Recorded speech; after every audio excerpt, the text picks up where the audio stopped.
रास्ते पे आप जाते हैं और किसी का एक्सीडेंट होता है तो हम कई बार गाड़ी भी नहीं रोकते हैं वहां पे। क्यों? हमने लिया ही नहीं, वो देख लेंगे उसका, है ना।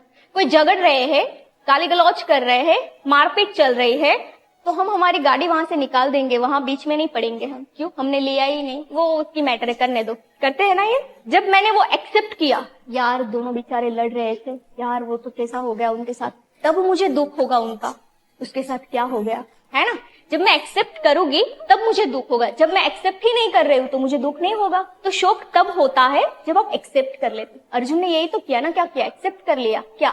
मैं युद्ध इसलिए नहीं करूंगा क्योंकि पाप लगने वाला है, स्वीकार कर लिया पाप लगेगा। और उसके साथ तो स्वयं भगवान थे, उसको पता है, अंतर्यामी तो भगवान है, अर्जुन थोड़ी है। फिर भी वो बोल रहे नहीं, युद्ध करने से, इन सबको मारने से पाप लगेगा, इन सबको मारने के बाद कोई सुख नहीं दिख रहा है, मेरे से युद्ध नहीं होगा और युद्ध के बाद कोई अच्छे परिणाम नहीं आने वाले हैं, है ना। पर भगवान तो भगवान है।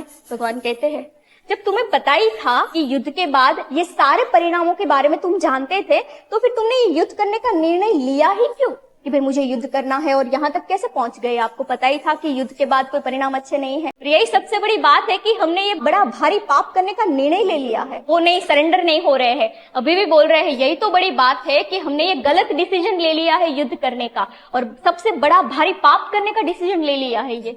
अब यहाँ अर्जुन कहते हैं कि युद्ध करे ना करे, क्या करूं, मैं निर्णय नहीं ले पा रहा हूँ।